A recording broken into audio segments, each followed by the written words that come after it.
there's always going to be taboos in a society. There's always going to be something you can't say. There's always going to be an overarching, ideology that guides language and actions and behavior. And we gave it up. We said, well, we could just sort of let things go. And then they said, okay, well, I'm going to come and I'm going to make sure we... Yo, pause. Here's the thing, man. Wait, Brent. Oh, shit. Oh, Monica was about to go in. She smelled blood in the... I saw on the great show from the excellent Ben Shapiro, the Mark. And he goes into the Matrix. Perfect. Stay there until Brent gets off the phone. Ricky, while I have you, can you follow me back on this account, please, so I can ping you into rooms? Thank you. Of course, my dear. I'll follow everybody. I always forget to do that because I know you guys so much. Vinny, I don't forget to follow Vinny. That's one thing. Yeah. Oh, Edmund's in the audience. He's been recording this whole time. CRT, LGBT, BLM, Yay, Vinny. NSA. Which one's Edmund? CRT, BLM, Vinny, read my bio. Oh, of course it is. Ashlyn, read my bio. Anti-Nazi, Go ahead. CRT, BLM, Go ahead, Vinny. Anti-Nazi, anti-neocon, anti-war, anti-Wahhabi, pro-peace and multipolar world, and pro-sex.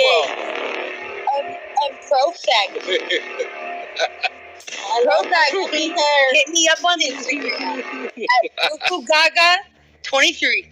I love my nappy hair. Wait, get up, Q. George Floyd was a Marxist hero. Multipolar world.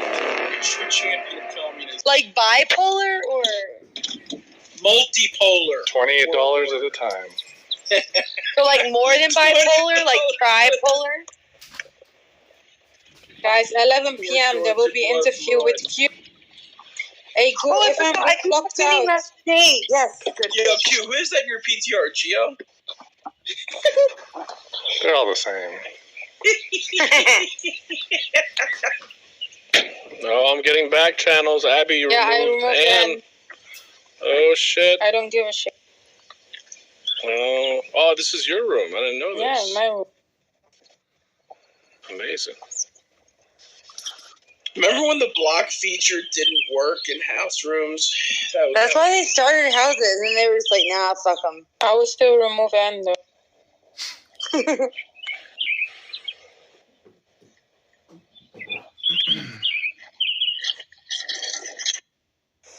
Wait, Goo, weren't you bashing on the Groypers for having Stalin memes and PTRs last year?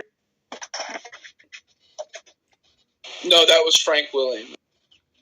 No. I specifically remember you. No, I said saying, look at these Groypers with the stuff. Oh, no, wait. Maybe it was Andrew. It was the Hitler stuff that I had a point of contention with. Because, that automatically discredits your message. But as far as the Stalin things go, I still criticize. Okay, Alex. I criticize that too because I'll tell you why I criticize that. Because it's just done for shock value. Yeah, well, yeah. It's for the same reason you would come into rooms and yell "nigger faggot." Like, it's for shock value. You get absolutely, but it got old after a while. You know what I mean? Well, no. Don't do that. It didn't get old. It's that we all just sort of allowed it, and then it got boring. But you know what I'm saying? Like, in other words, if the political scene accepts all that the Groypers talk about, you think they're gonna stay where that's at? If it goes mainstream, they're just gonna go further right or further shock jock, whatever. So you're more Groyper than I ever was. Stop it, Vinny. I'm not a Groyper. Groyper. I am a left-wing conspiracy theorist. it up. You're a what? You're a what? Put Graper in your bio, I forgot who called please. me that Yo. on this app. They're like, oh, you're a left-wing conspiracy theorist. I forgot. I think it was Left wing. I think it was El Normo. Oh shit, guys. We're missing it. Oh shit. Wait, is it 7:30? Damn it. What? Time, Ashlyn. We're not missing it yet. Missing what? Missing what? No, it's at 7:30. What are you talking about? I'm not going to say the country, but she says, one last question. Would you ever take a trip to All right, I'm out. the country? Yeah. The motherland. No, we're out. I gotta watch Last it. week too, that got you viral with him because Yeah. I want the people to know that too. We'll talk about that on Rumble, guys. Don't worry. Sorry. Totally, yeah. Because that's some good lore. Yeah. So she asked me that, and I tell her, and this is before I'm even fully red pilled. Oh, okay. I said, Cassie, I have everything I need right here in America. Yeah. And I'm America first. Yeah. And so anyway, so that was sort of like how I made a splash. I start getting a Twitter following. I get introduced to all these guys at Daily Wire. Yeah. That's when I started to run into problems, though. You know, because, and this is sort of, a lot of people don't know this about me. People look at me and they say, oh, he's another David Duke. He's another Richard Spencer. I was going to be the next Shapiro, Will Witt, whatever. Basically being groomed like all these other young college Republicans. I was on that track to be a normie conservative influencer.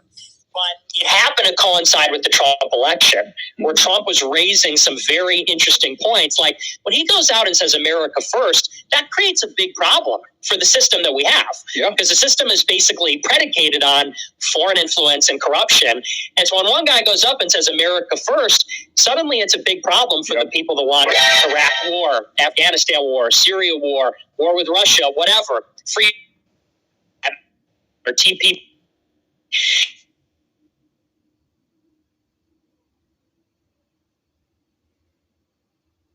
These guys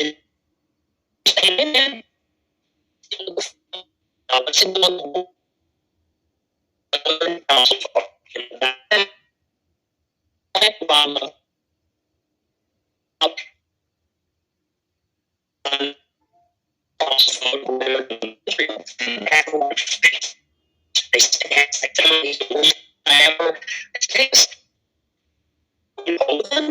you owe them unconditional diplomatic support.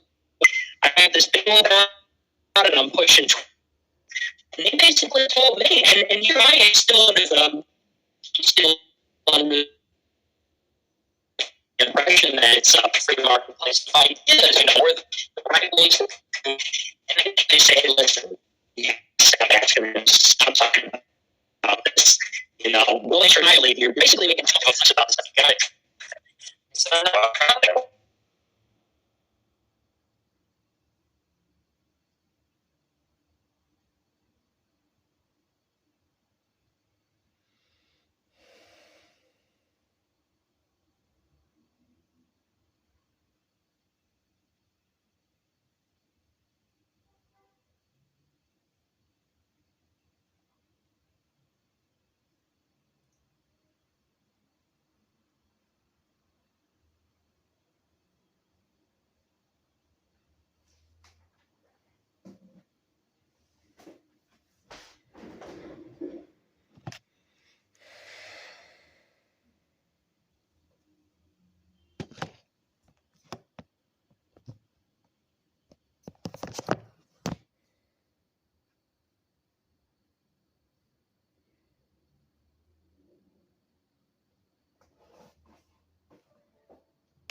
He's not going to win.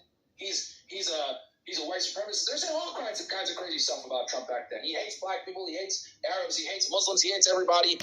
There's no way he's going to make it. So it was like a joke. So if you wore the hat, they kind of like looked at it like we can attack him because it's a joke, right? Then they kind of like had this veil of like he's not going to win. But when he actually won, it became real. Right? They all flipped out and they went crazy. And speaking of which, real quick, that debate, smoked that guy, didn't you? Which debate? The one, but you, the first Oh, one. yeah. Talking about it. Totally, it was brutal. Do you remember? What was the biggest dunk on him that you remember that you? I don't remember. I mean, this is so long ago. It was almost 5 years. It's 7. Yeah. There had to be yeah. one standout moment though. Like what topic was it that you just dunked on him on? I think there was one part, because at that time they were hitting Trump with all the sex assault allegations. Remember that? Yeah. And we never heard from those people ever again. Of course not. Minus the civil suit that just happened recently. But back then, he raped 12 women, this and that. And so I remember they asked me about that, the audience question, and I basically said, they're liars. Like, I don't believe any women. This is even before Me Too. And the room lit up. Of course. People were leaving, like, crying. Because that was, like, the era, like, the trigger at SJW. Yeah, People freaked out. To give everyone just perspective, like back then, if you came up with an accusation, they believed you. There was no like false accusations weren't a thing for celebs. Like if someone came at a celeb back then, 100% he did it, right? And now we know, right? This E. Carroll woman, right? She went on fucking CNN and said, "You can rape someone emotionally." Yeah. This is the clown world that we're in. So like it was all bullshit, and I don't know where any of these women are now that claim this shit. And the only reason that Trump will.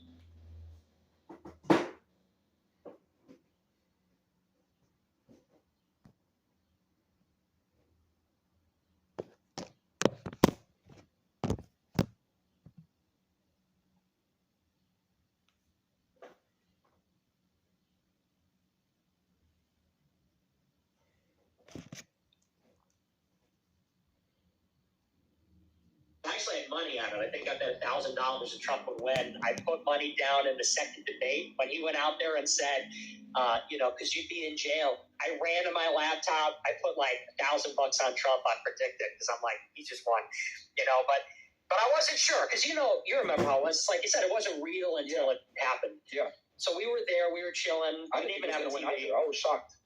I thought Hillary had it like all crazy.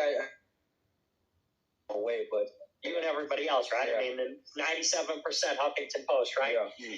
And so I was there in the apartment, and we were watching the New York Times, and you remember they have these dials, and they said she's got a 99% chance winning.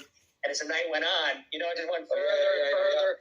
And we just, as the night went on, we were going crazy. We're like, he did it. Like he memed his way into the White House. And so nuts. He did though, right? His Instagram is all jokes, like making fun of Biden and making fun of everybody. Ron DeSantis, like it's hilarious. Well, Twitter was nuts. Yeah. Like back in 2016, I mean, people forget. I always make it a point to say this when I do interviews. It's like Trump today is way more mild compared to 2016. He was going out there and said, like, we're going to ban all the Muslims in the United States. What? I'll never get this. He said, we're going to build a wall. And Mexico's going to pay for it. And I was like, what the fuck? Because I was on the Mexican border at the time. And everyone was like, no way it's going to happen. And I was like, fucking, like, this nigga's crazy. And I was like, what the fuck? Like, well, and you remember he goes up there and he's like, well, my brother built a security apparatus that kept us safe, Jeb Bush. And Trump goes, and you could see, like, he got charged up. That bothered him because the audience was cheering for the World Trade Center came down under your brother. And they were like, what? Like, you blamed him for 9/11. This was nuts. Yo. And anyway, so we were like, this is just that. Yeah, we'll call.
Hispanics actually are all the way from Texas to freaking Minnesota. They're in Alaska.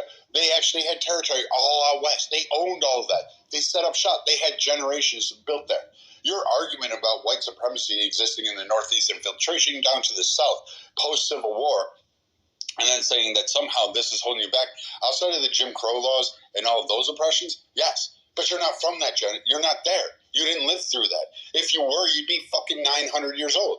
You're not that. You're a young man living in 2023, and you're screaming about slavery that happened a while ago, and you're saying this is the reason I fail, but I can't get up and get out of my own fucking way, when in reality, you can succeed. There are people succeeding, and all you hear is this stereotype, this tripe, this bullshit narrative that's been going on, and this is why you have black men and black women divesting from you and saying, we don't want anything to do with you. This is why businesses are investing overwhelmingly just into black women, because they don't want to hear from you broke black men, and that's a fact.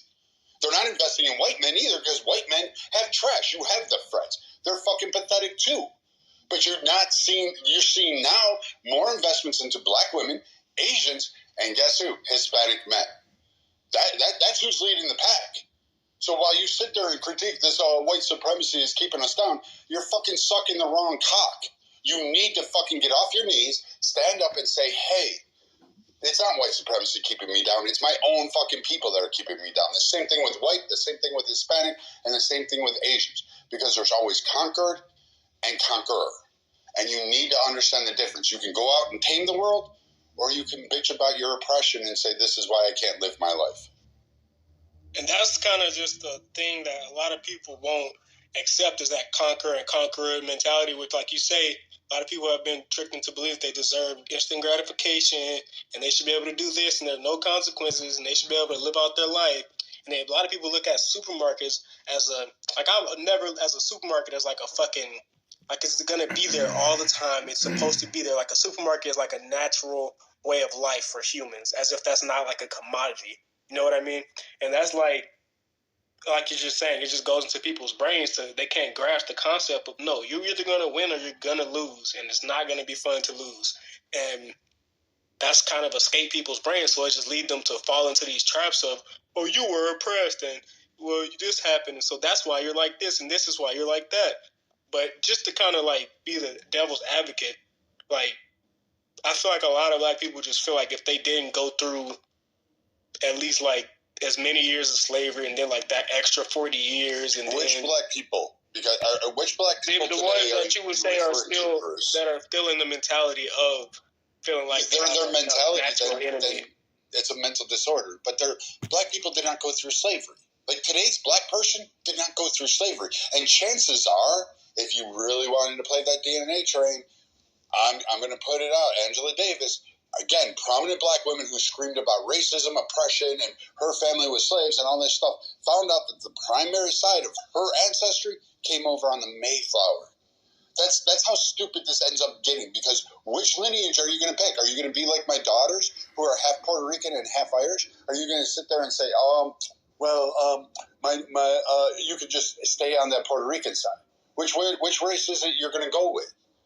You know, you can't win this argument. This is why. That's a good point. A lot of Americans don't realize how diluted their blood actually is, like, for everybody. Unless you just, like, fresh off the boat from where you know. I can promise you, I probably have a black man and a Spanish man in my genealogy. No, yeah, like I don't doubt it. It's a lot of Americans don't realize how diluted their blood actually is. Like, you might as well just call yourself American and be done with it.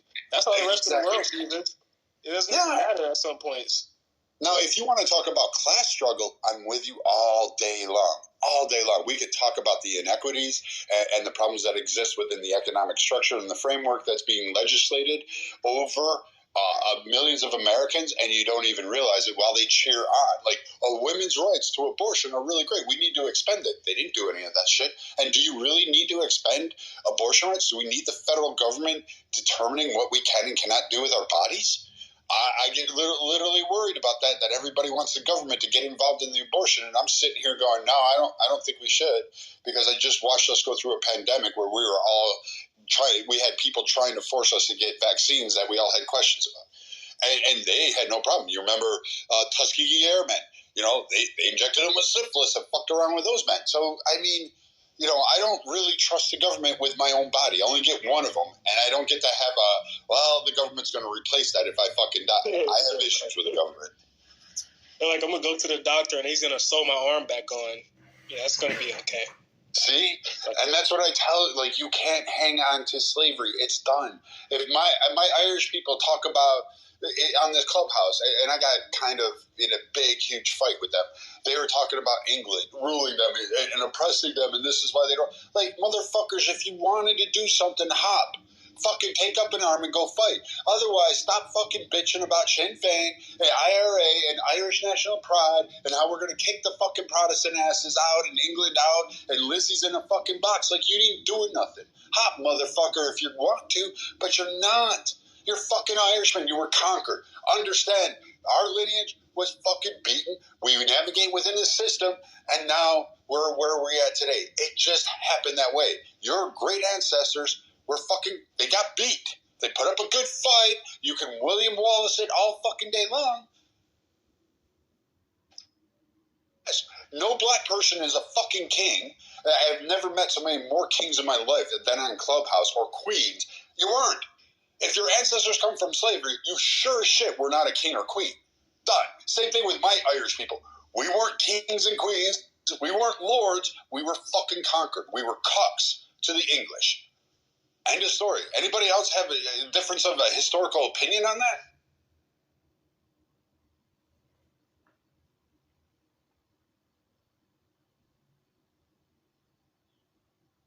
I think you summed it up. No, like I don't like that's a lack of knowledge on history. I'm sure a lot of those black people who are in that situation who still think like that probably think that they were the only ones in history that went through slavery.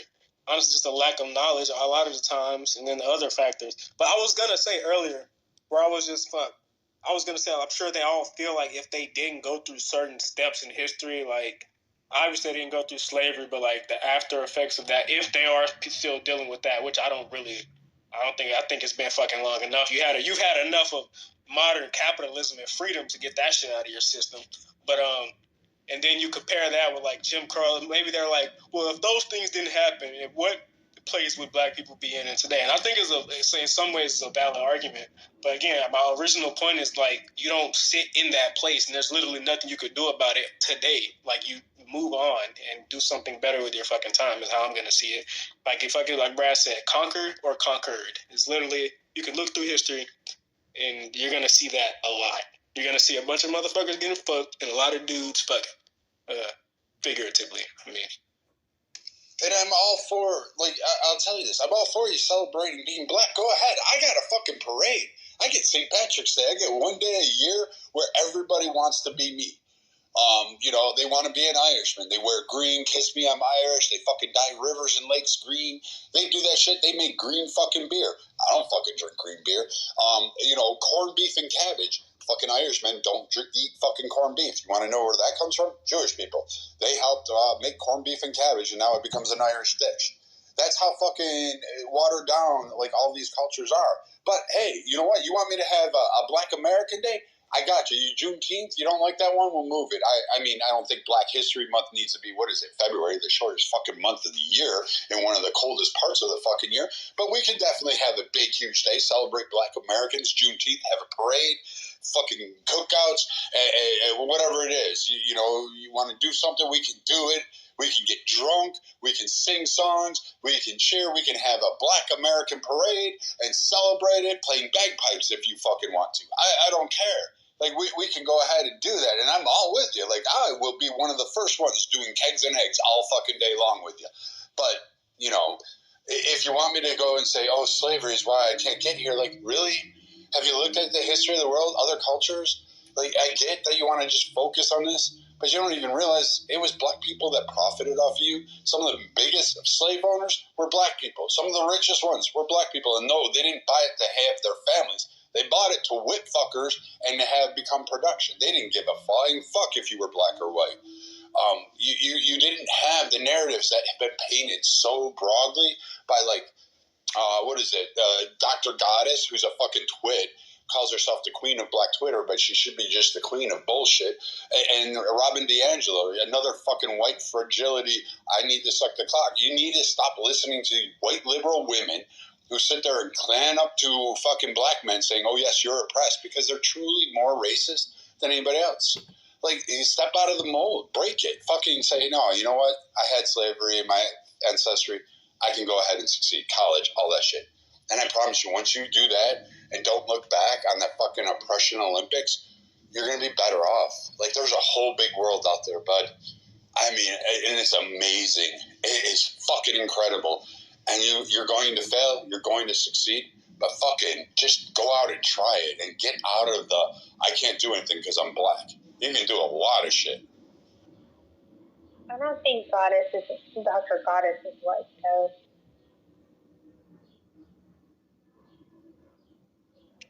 And you can do some shit, like I would say like 60 to 70% shit. And if you're really cool, you can break into like the 80s and 90s.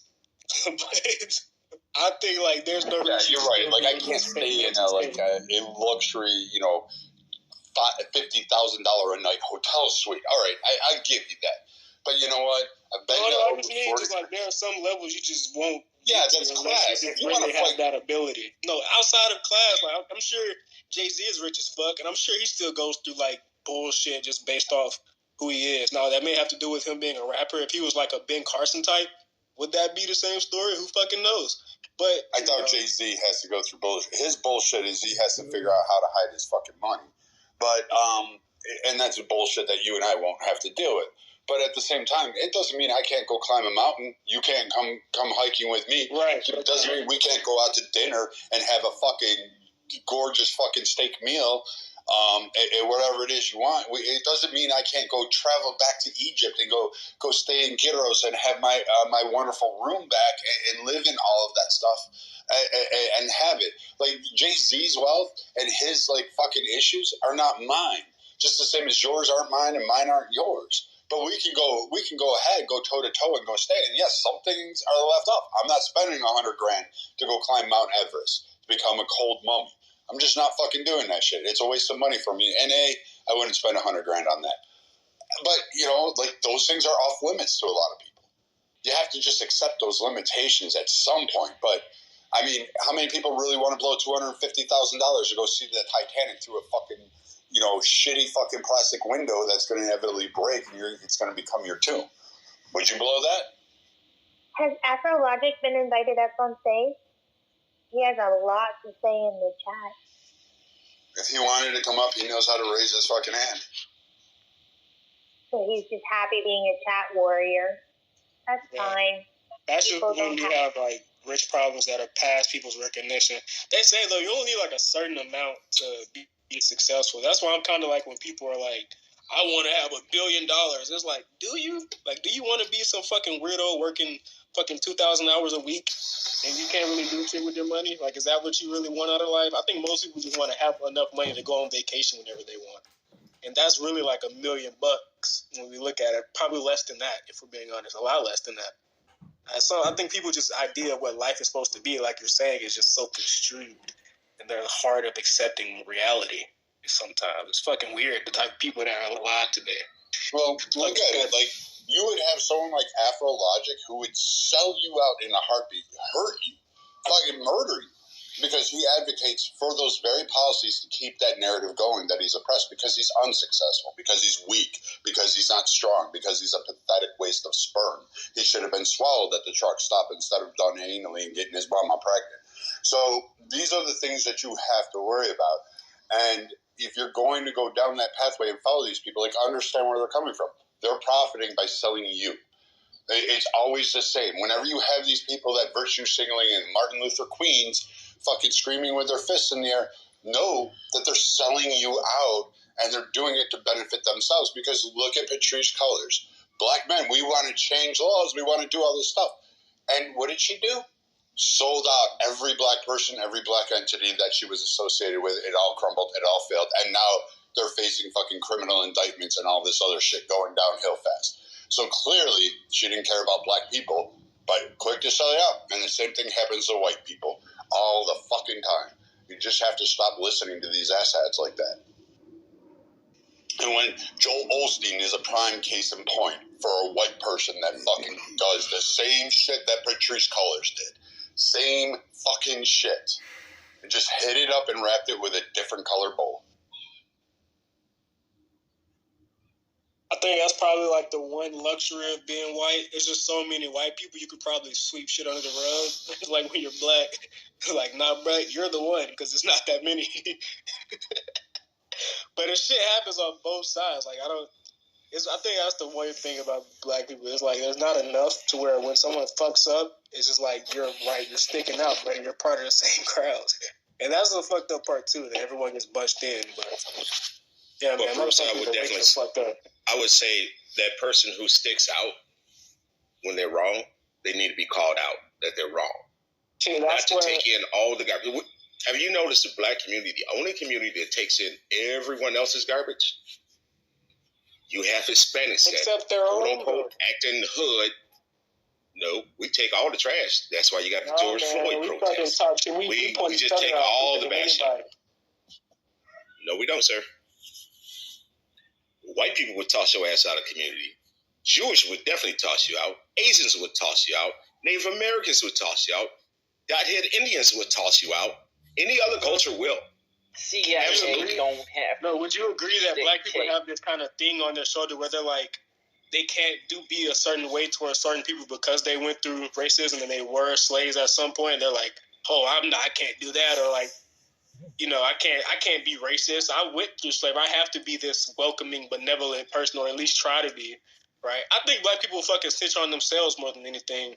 And instead of like if a person, like someone who has a good opinion, like I'm just gonna use a person who gets attacked a lot by black people, Dr. Umar. He's a fucking retard most of the time. Probably dates white women and talks all that shit, but he says some things that are okay, right? That are not bad, or even fucking like another hot motherfucker, Kevin Samuels.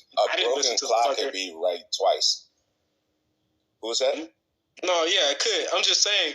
So the first time is wrong. If that's the ideology, if the first time is wrong, and that's one of the only clocks you have that's ticking in your house, do you throw that clock away the first time?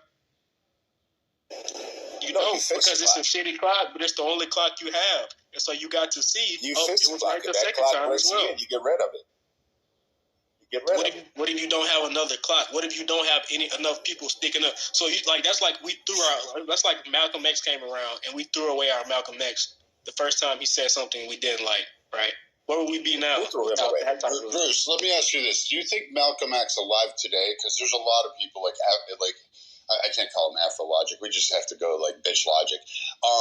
You're going to have to go through. Do you think he'd be happy with the black community today? And I mean, Bro, I subscribe to the type of black people that don't want reparations. They rather say, like, I was talking with my grandpa and shit. Like, he had like upwards of like 300. But do you see what KP's saying to you though? Like if you actually really listen to Malcolm X, you actually read him, understand, like take the time to read his teachings and not just take a clip out of it like these idiots do, and understand what he was saying. His message, even though it was directly towards black people, it was a message for everybody to actually understand, and it wasn't hard to contextualize where his next steps were really going to go, and what he was hitting on was the classist fucking system. And I agree with him 100%. It wasn't like Martin Luther King, who wanted to basically push in a socialist order and basically simplify. Malcolm X was a true leader compared to MLK, and I don't care what anybody says.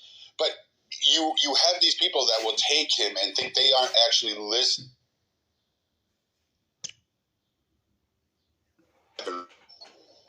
During this quick pause, I would like to shout out Imone down in the kitchen. Hey, Imone. She runs lots of good shows. You guys check her out. Sorry, was I in the Matrix? Yeah. Oh, sorry. Oh, so take that message and really go through and understand what he was saying. And then apply it to today and say, wow, you've got people like Afro-Logic that are willing to sell it. This is a warning. This was a message from other people at that time that were saying, watch out for these guys. These guys will sell you out. And that's what they're trying to tell you, is be careful of your own community, careful of the liberal, careful of all these people, because these guys aren't there. They just want to profit off of you, and they're willing to hurt you in order to keep their narrative so they can keep going. No, yeah, 100%. I agree. I hate Malcolm X, probably the most like overused motherfuckers by black people, just because he had the famous picture and people just know him for his more aggressive opinions during that time.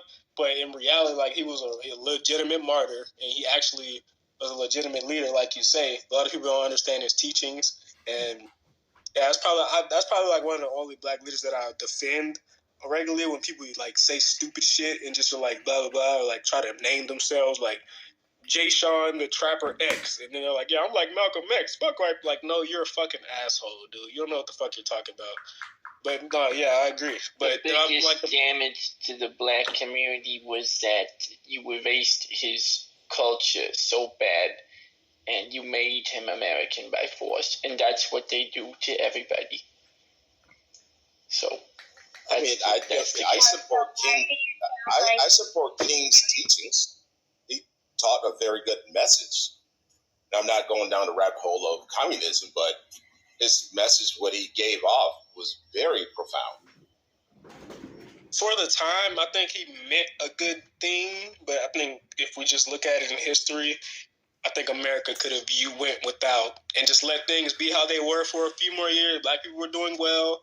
Just let shit ride. We probably would have had race relations for a few more years. I think once people got into modern times, and this is just a theory, we would have been better off with like a healthy segregation rather than a fucking, I want black and white kids. And, you know, I didn't follow him, okay, so I'm going to be a dickhead now. But, like, he wants everybody to be all nice and cool and kumbaya together, you know, which I could be saying something wrong. But they want to put the BBC mic on certain places, but they don't want to put it on other ones because they want to keep their own shit clean. And that's double meaning right there. So we'll say this to you, Bruce, that I think the narratives, and here's where I will blame conservatives and Republicans. Back when Jim Crow and kind of these whole things were going on, conservatives didn't stand up and fight. Like, you were willing to fight a fucking war, a civil war one time. And then when Democrats passed Jim Crow and did all these horrible things, I really do understand that point of historically that Republicans should have been willing to go to the bat. Black people were already free. You didn't need a special amendment. Go ahead and do it. I'm glad the amendment's there. I think it's been ratified and abused by people like Bitch Logic and others who virtue signal for that. But the fault lies with the Republican Party for not. You basically fought a war, made this a stance, and then acquiesced because you wanted political might and power. And you realized that with the expansion of Lincoln, you were able to expand offices of power, taxation, and do a lot of things that the American people weren't really necessarily retaliate about. And you chances are you would win. And I blame conservatives for this, because without the Civil Rights March and all of that stuff, had Republicans stayed true to the core and conservatives had continued to fight, you may not have had the passage, but my belief under the Constitution is the way it is written is that all black people should have been freed from the onset, and that all we had to do was enforce the Constitution and basically murder all the people who wanted to oppose it. And I'd be perfectly fine with that. And whether black, white, or Asian, or Hispanic, it doesn't matter to me. I would have freaking definitely went to war to fight for that. But we don't really want to have the honest talk about that. If the strong men of different cultures are basically put up to no good, there's a lot of profit in that because you keep the illusion. You mean in the black community? Yeah. Well, I mean, in any community, but that's like kind of, you could say that's going on in the black community a little bit. Is that what, but I mean, you know what you're trying to say? Yeah, because like, if you look up different, and now it's like, I mean, dude, they just, no matter how, it's basically like legalized robbery. Like, how much can you steal back the narrative? That's basically what it comes down to. It's like gangsterism. So it's like, how much can you steal back and get back the history and keep it and rewrite it with your own genes. instead of them writing it for you. That's basically what it is. And now the thing is, they're bringing in everyone else into this bullshit too. Because like every time that they start their ass starts issuing, they start a war. So.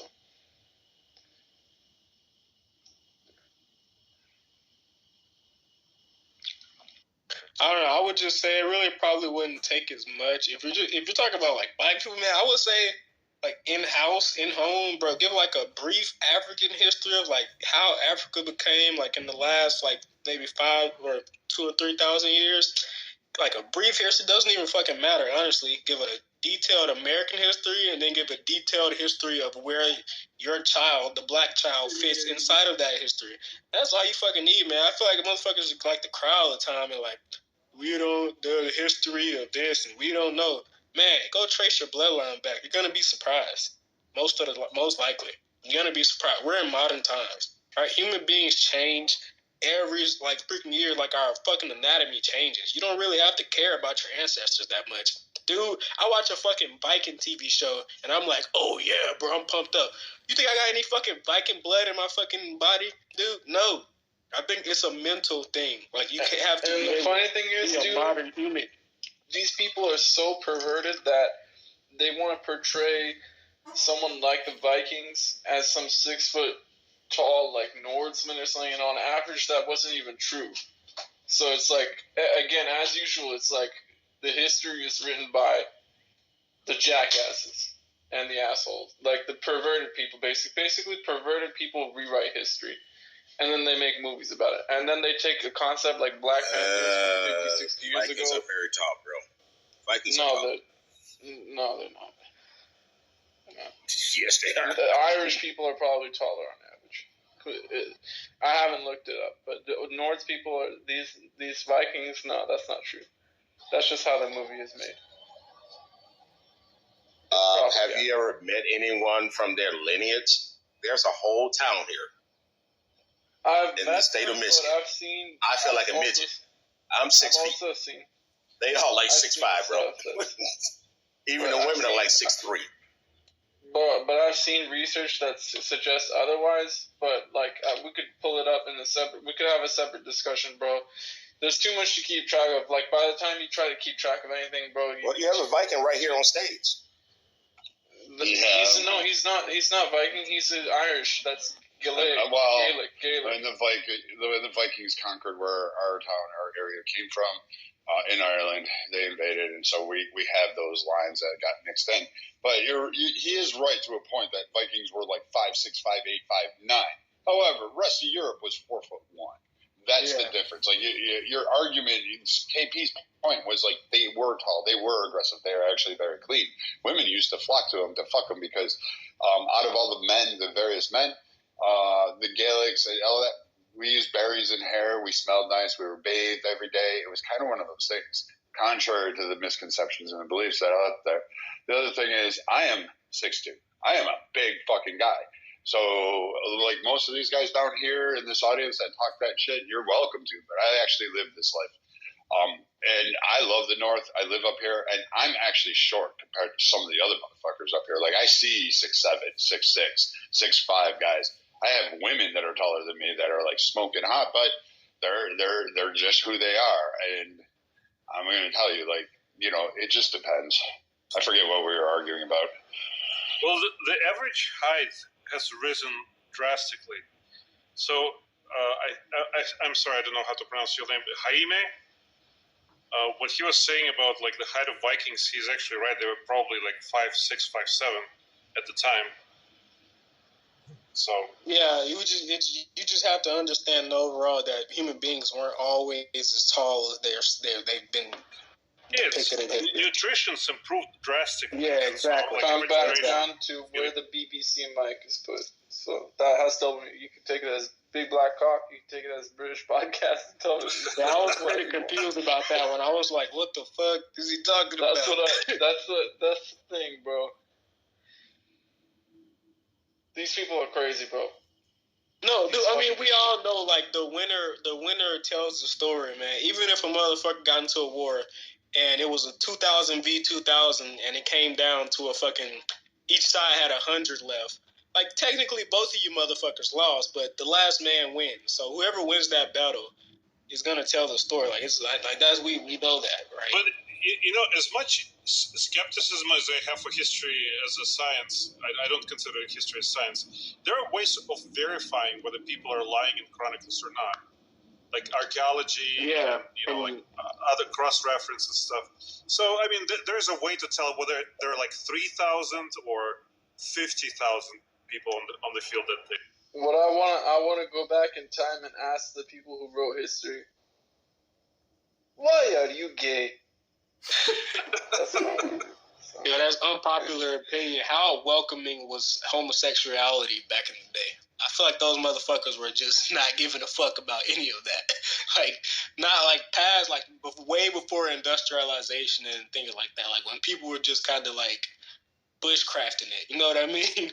Like real deal bushcraft. Like, how gay were those motherfuckers? Nobody let's talk about that.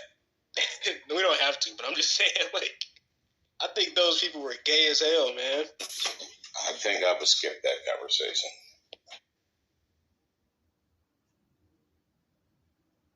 I mean, look, if you just go and look at, like, some of the movies in history, like, redacted, right? Just look at it, man. It was some sketchy shit going on, just, like, the way stuff was happening, you wouldn't be surprised. You know what I mean? You wouldn't be surprised. Actually, I would, because sex was kind of, it depended on the culture, but it was often repressed. I know there's homosexuality. We all know that, like there was whole sex. But like when we go through history, like I often go through like European, like the only thing that conquered Europe was Christianity. Like if you really want to know the truth, like the Romans couldn't conquer Britain, they couldn't conquer a whole bunch of areas. It was Christianity that won the fight. So like as far as conquering goes, you have to throw in a lot of other things that go with it. But I mean, just today though, I think the overall argument is I love discussing history. I love going through it. I love learning about it, hearing different, nuanced tales and things along those lines. But the conflation of saying like, well, because this happened, like it would be like if the Jewish people said, because the oppression that we suffered, this is why we can't succeed today. And would you buy it? I'm the new rabbi. Would you actually I'm the Goy Shabbos rabbi. And the answer would be no. Hope you enjoy the block room, everybody. This is the International Bank of Celibacy. One side is completely innocent. Welcome to the International Bank of Celibacy. You have been blind. They come from an ancestral line that was completely just living in a garden of mod up, everybody mod up, everybody mod up, mod up. And thinking that they had no problems in the world, when in fact history tells us completely different. That tribes in Africa, kingdoms in Africa were fucking ruthless.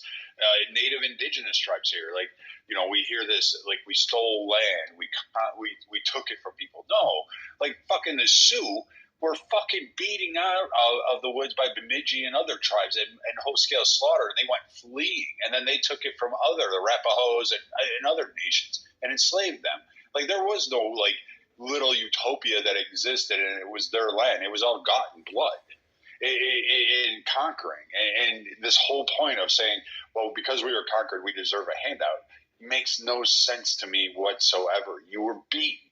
Accept it. I was beaten. My ancestors were fucking beaten. It was like guns and powder and stuff. Guns and roses, but guns and powder. Now it's like virtual real estate, Bitcoin, blockchain, fucking AI. Oh man. Yeah, I'm just waiting for the next. Now you have.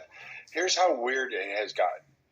You now have, to Bruce's point, you now have a new group that is coming up and screaming and trying to grab the oppression Olympic gold medal, and that is the queer trans movement. And I call these two out because I think they're more of a political force or a kind of virtue signal force rather than actually. That's what they are. They're fucking space demons. It's a distraction from the really perverted people, bro. Because the thing is, our censors, like, the human population is not entirely stupid.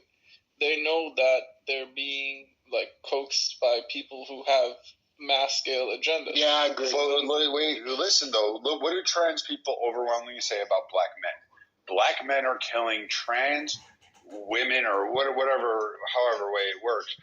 They're saying that black men overwhelmingly kill trans people. So that black men are the most dangerous thing to trans community. Does that not sound a little bit like familiar in some aspects? Does that rhetoric that they keep preaching sound vastly familiar than what you hear? It's just a regurgitation of the same talking points of the people that want to promote that black inferiority, despite the Don't fact mute that mod there are up. Don't billions mute mod up. of Gang black up. men and women who were fucking heroes. They were amazing. They were innovators, painters, name it. Go down any avenue, any part of society, and you'll find like black warriors that were incredible stories, tales, kingdoms, rises and falls, like incredible tales. And it's all ignored for the sake of I'm going to try to go for the oppression goat. I just don't understand. Why would you extol the worst of society instead of the very best That's to what I'm identify saying. as? Dude, the trans and gay people are fine. It's only when they start fucking 500 people and spreading AIDS and doing it in public. And that's the thing. These like ultra wealthy people, they know that they have to throw us off their scent, because our radars are gonna go off. So then they just distract us with this bullshit. That's my take.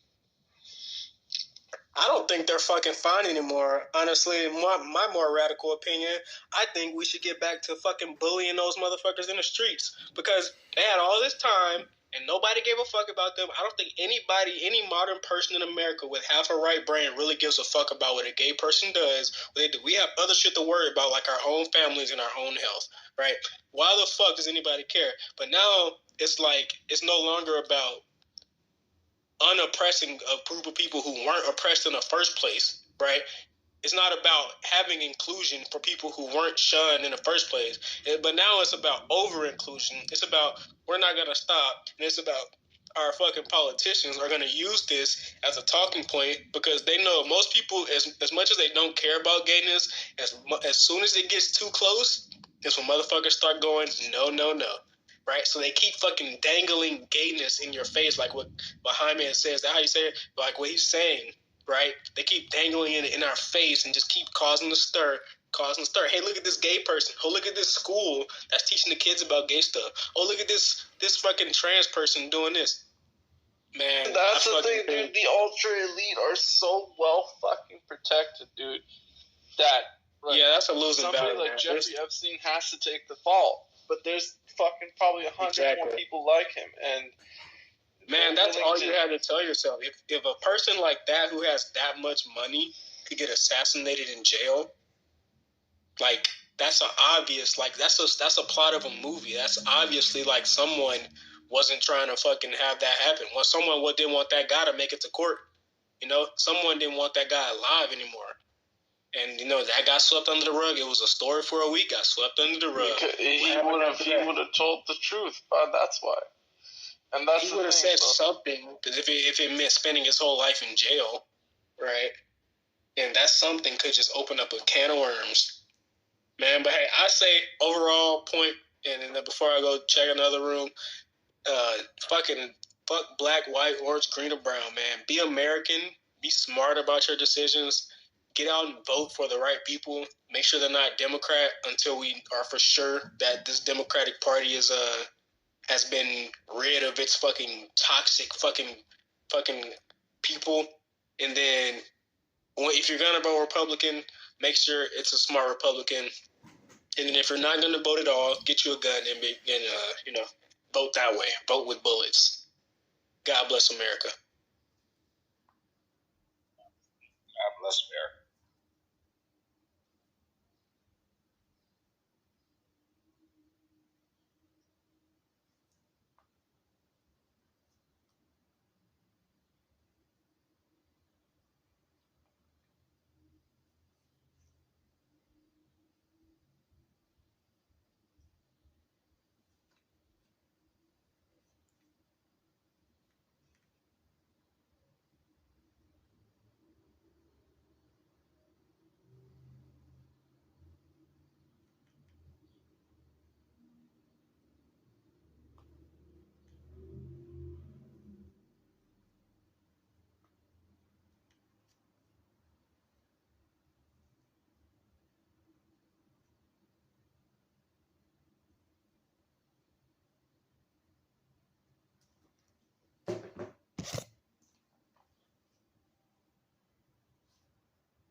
just getting crazy, and I just want to try to have a good space, talk some politics.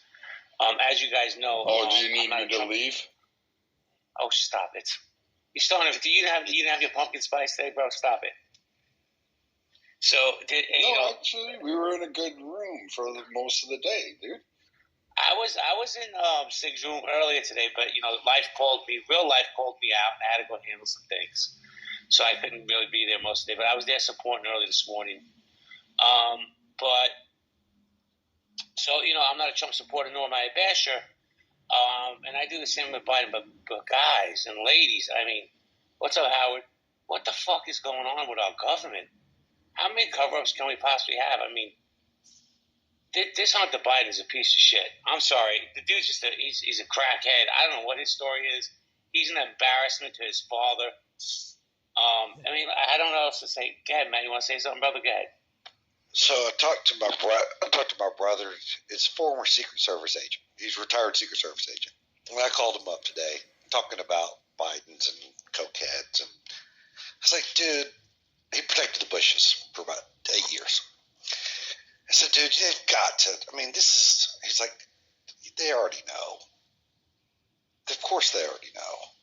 But I said, oh, don't they have fucking cameras everywhere in the White House? He's like, you would think that, but no. But he said the reason why they already know is because the press secretary, what's her name? They have never denied it. They have yet to deny it. And you've heard nobody from the administration say that, nope, wasn't his. It fucking blows my mind. And I'm going to shut up after I say this. Yeah. Go ahead.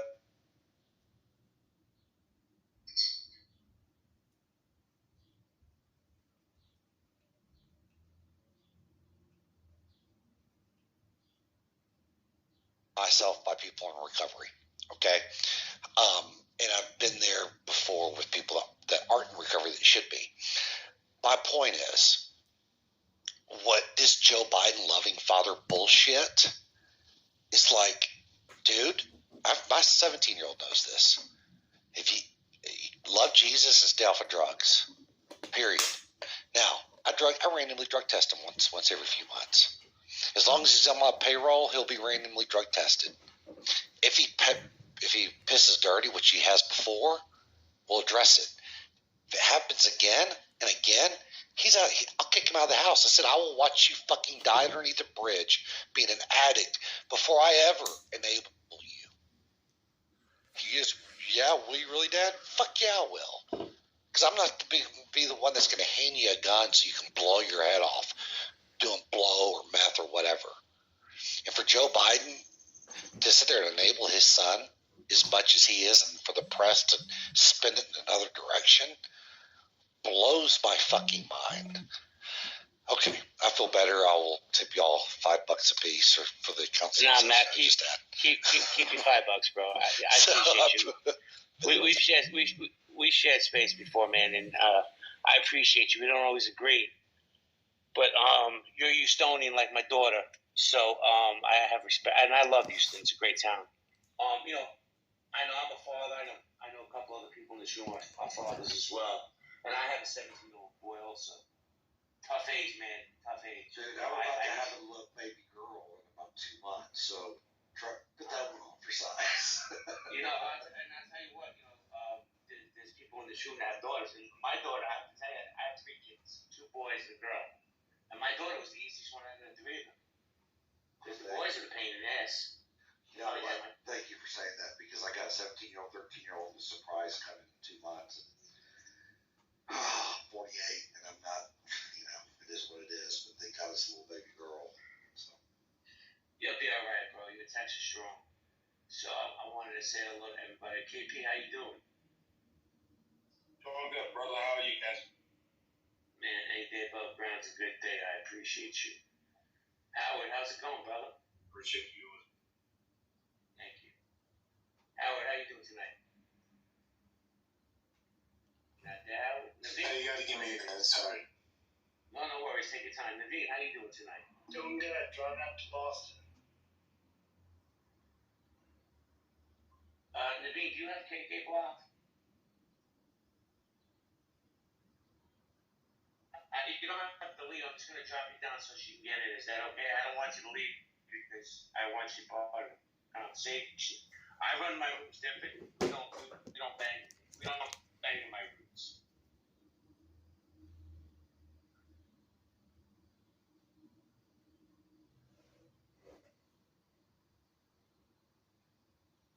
I appreciate it. Thank you.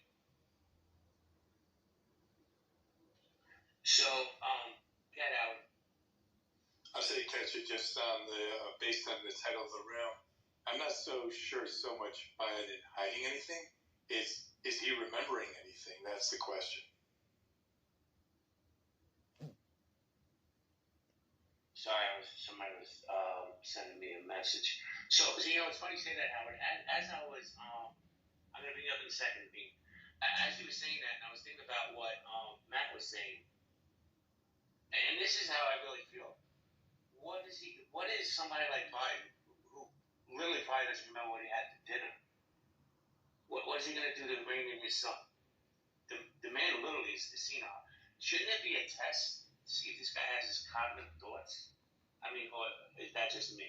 And if he doesn't have them, he gets removed. No, absolutely. I feel that there should be similar. There's the amendment about how young a president should be, 35 and a naturalized citizen.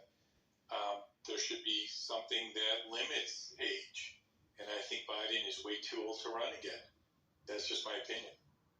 Well, if I'm not mistaken, I could be mistaken. So if I am mistaken, guys, please let's not yell. You know, I don't do bang rooms. Like, my politic rooms are not bang rooms. When I have my bang rooms, you know. But what's a bang? What's a bang? Where like at home monitor, a piece of shit, stuff like that. That's the bang room.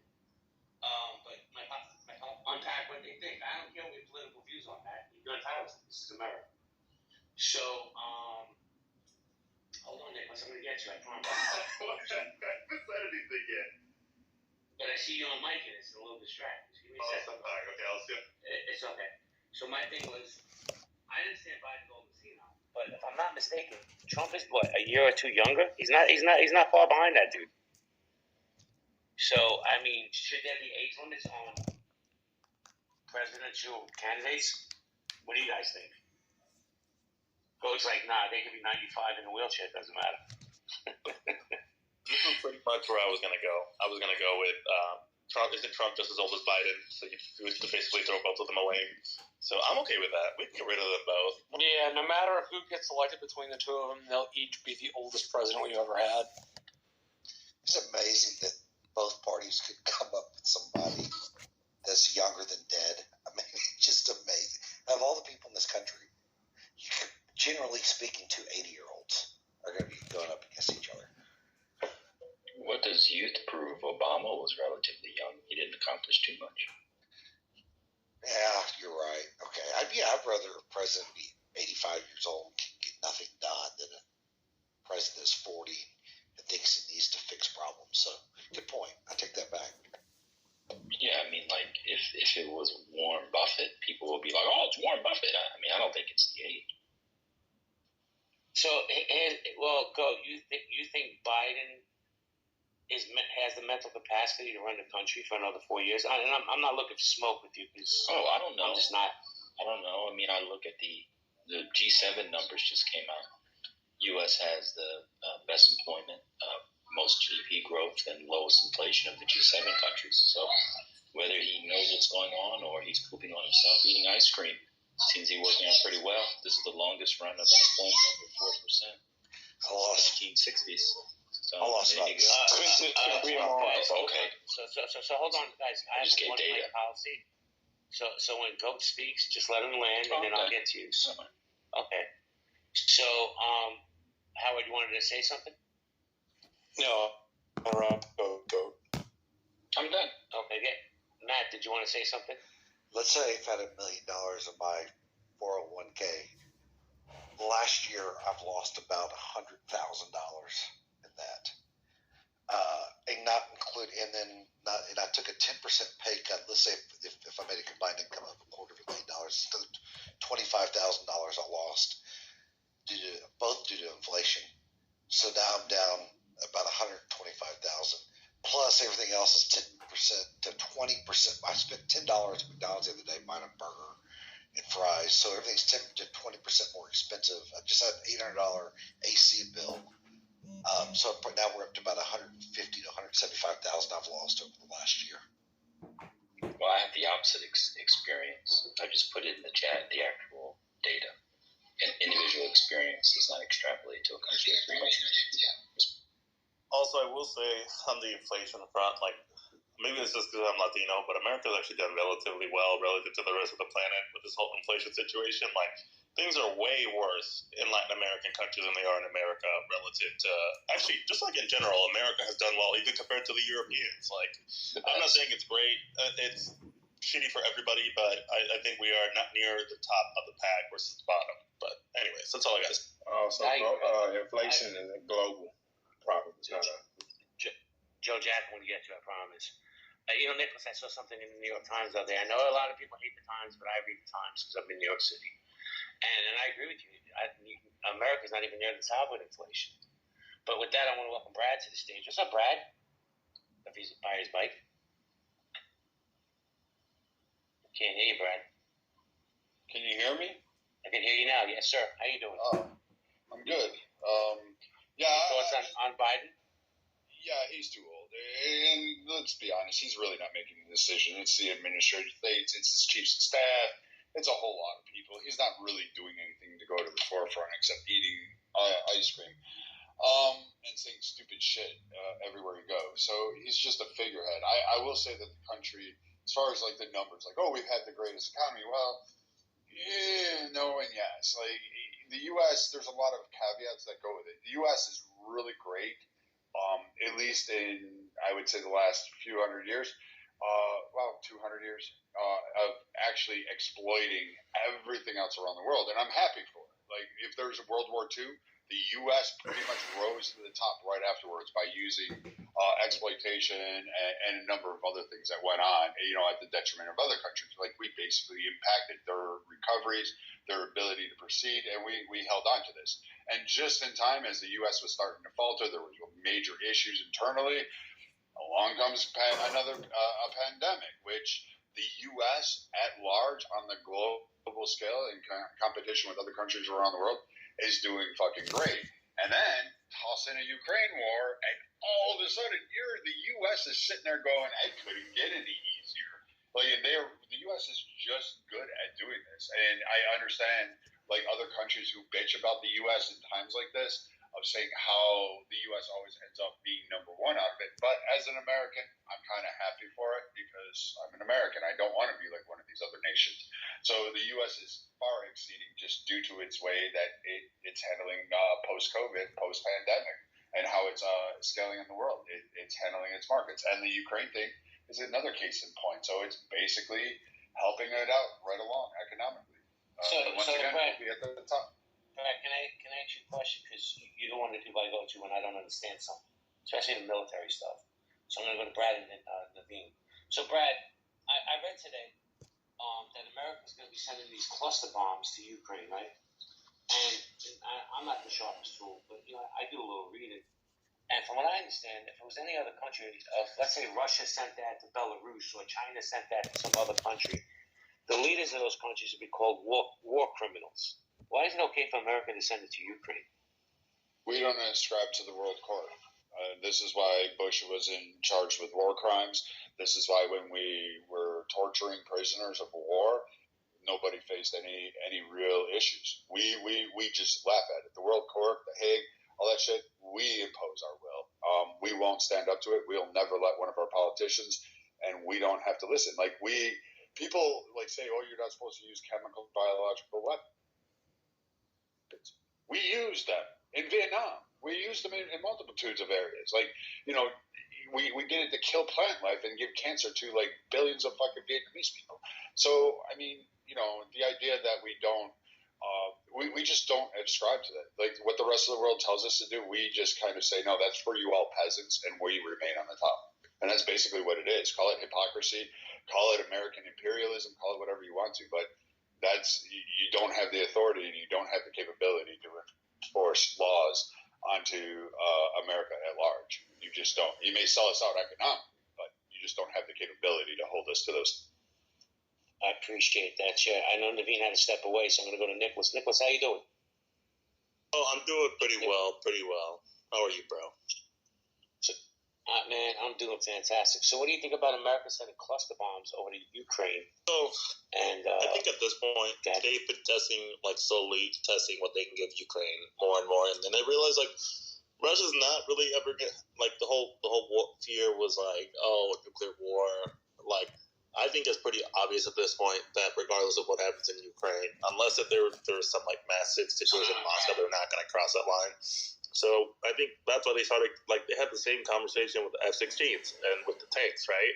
So they've been slowly just giving Ukraine stronger and stronger weapons. So I think at this point, pretty much everything is on the table. Even the cluster bomb thing, people just shrugged it off, whatever. The Russians haven't said anything. They haven't threatened additional items. Nothing has really changed.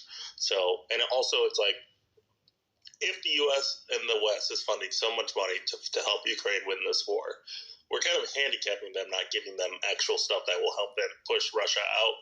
So I don't really know what the strength. Honestly, I'm not an expert, so I don't know what the strength of these cluster bombs are compared to other bombs that they already have. I don't really know what the difference is in that impact. But if it's just another type of bomb, then who cares? They're getting their country destroyed. But that's all.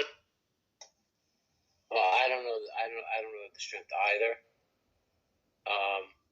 Hold on one second. Naveen's saying he can't get back in the room, but from what I see, he's on stage. Does everybody else see Naveen on stage? Or is it just I see him on stage.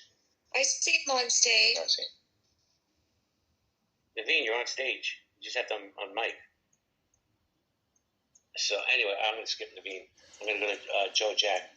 He just left. Joe Jack, how you doing? Good evening, everybody. As far as the Biden, two things, and then I go on mute.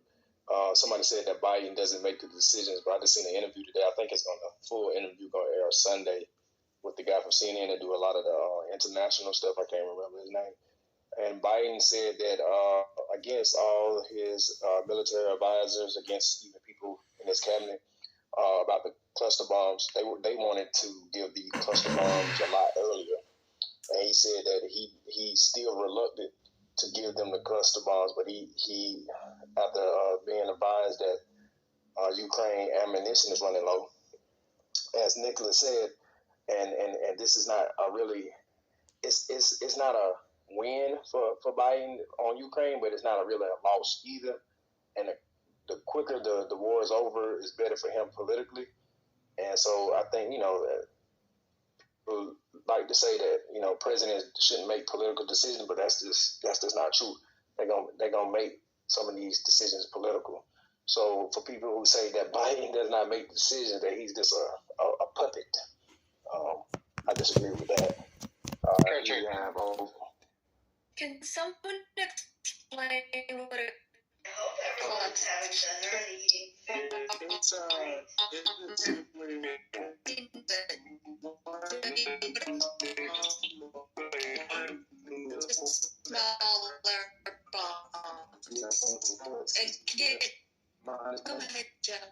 my understanding from the reports is the reason why a lot of people have disagreements with it, because if it doesn't go off right then and there, it can stay in that place and civilians can walk up on it. And from past experience, I'm not 100%, I'm just talking about what the reporting says, that civilians often get harmed from those type of weapons. That's what a lot of people from the left and the right disagree with. But my second thing is, I want to say that I go on mute. Lindsey Graham just made a statement today. I don't know if everybody said it, that he's going to gather up a bunch of senators, and I believe congresspersons say that he wants to pass a bill to make Biden push Ukraine into NATO. So this is where some of the politicians in Washington is, they want Ukraine into NATO, which will provoke Putin even more. So I just think, again, the warmongering on both sides it's been there for a long time. So a lot of people like to just highlight Biden, but it's really on. So the reason, just real quick, the reason I said that Biden's a puppet is the same thing that they're saying about the cluster bombs is the same thing that happened with the Patriot system, the tanks, and the F-16s. Biden didn't really want to do it. There's an interview, and it's almost like a screenplay at this point. It's a repeat. It's Indiana Jones Part 6000. And so I don't have a lot of faith that Biden is really truly hemming and hawing. He may be. Who knows? But eventually it's the same script. It's the same wording, just a little different flares later on of getting this through. So I actually wonder if Biden's actually doing it. I agree with the prior speaker about the cluster bombs and Lindsey Graham wanting to push NATO in there. And I honestly think that both Republicans and Democrats would cheer for a direct Russia aggression and an escalation in that attack. I think that would be literally, they would all have an orgasm collectively sitting there cheering on that aspect, because now we're in another 20-year war at Americans' expense. But overall, I think the cluster bombs is eye-opening to see this. And as we see the aggressive, I will say the more aggressive munitions come through, and a cluster bomb can either be missile or bomb, or it can be launched from a shell. They have a lot of applications and delivery methodologies with it. Or methods, I'm sorry, not methodologies. And there can be a variety of different sub-munitions that are in there. So it's not one encompassed thing. It can be a variety. It just depends on what those are. But I think this will be an escalated. We'll see these used, and then we'll see shifting narratives. And the only problem I'll say is that there's a lot of misinformation on all sides of this argument, and there's not a clear, concise picture. And I don't think anybody really has the answer or the knowledge of what's going on in Ukraine because of the suppression and the censorship regarding both sides on Russia and in Ukraine and in mainstream media and news. So we're just getting tidbits coming out. So I just think we're being sold another war. And I'm with people on the left that say we shouldn't probably be escalating this to a war. And I'm with it on the right. I push back against the Lindsey Grahams. I just wanted to also include.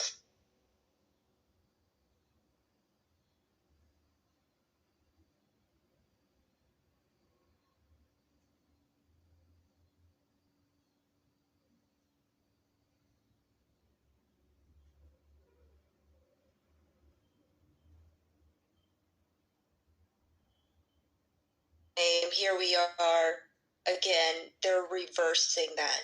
So I think that's an important thing. I will go ahead and go on mute so Nicholas can go, and I'll post that information into the chat. Thank you, Nicholas. So Nicholas, thanks, KK.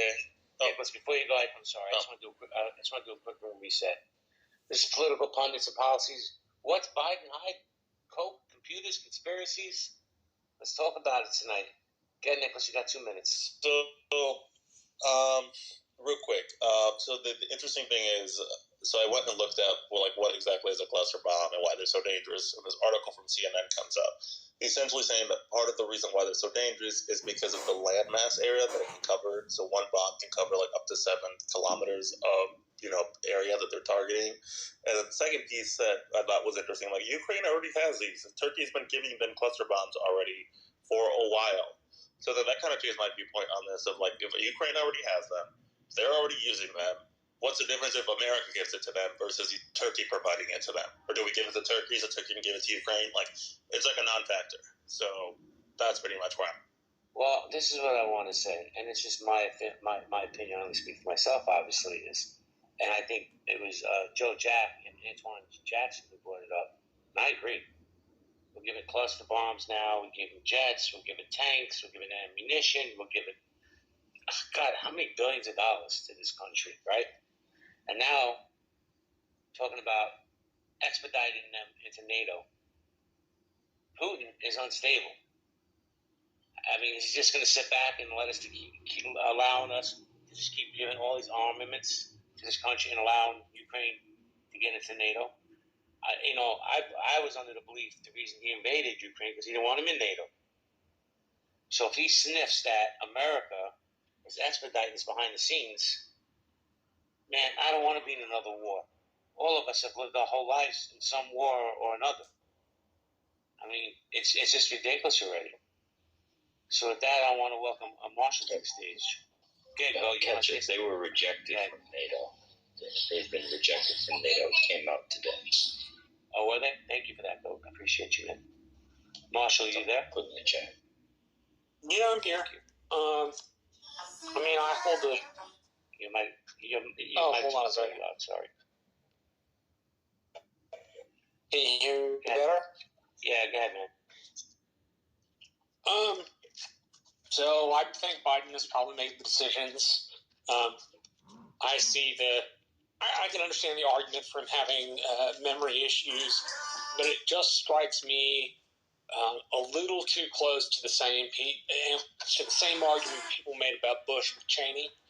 That Cheney was the real guy behind the throne instead of Bush making all the dumb decisions. I think Bush made the dumb decisions. So I think that's an issue as far as the cocaine goes. I know G-Dubs is a kid in H-Dubs White House, because I know somebody who's a former Secret Service agent for Bush's. They had to pick up numerous bags of cocaine. Should you be finding cocaine in the White House? Absolutely not. But it's not near as catastrophic or as terrible as people think. There was a book put out under the Obama administration, which was by White House valets, stewards, and other folks that did the task to keep the White House up. And the number of drugs and alcohol things related in that book is just astonishing. Marshall, don't those people sign NDAs, though? To be frank, I'm not entirely sure. I have not read the book. I just know it got put out. I read several different articles on it when it was put out, but I was in the middle of 2 other books at the time, so I didn't choose it. But I do know, for example, that under Carter's White House, Secret Service picked up joints, bongs, ashtray full of joint or blunt butts, because, stoners save those. And Carter's kids were definitely stoners.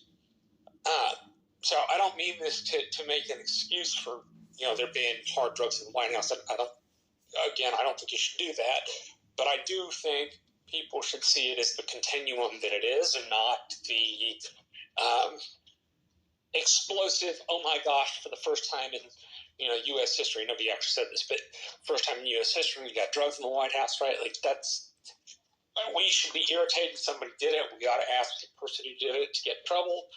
But I just don't, I've never seen it as big an issue, mostly, like I said, because I know about what Secret Service agents did for W, and I know what happened at the Carter White House. And, Okay, so Marshall, hold on a second. Forget the coke. Because, they're all rock stars, all these people, these politicians are untouchable.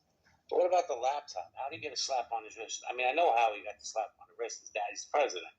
And if anybody expected any other outcome, they're mentally retarded. I'm sorry.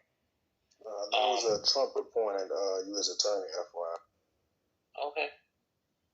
But my thing is, I mean, if any of us would have had on our laptops what he has on his laptops and all the money he's procured overseas, and by the way, I'm not a Republican. I'm not here to bash on Biden.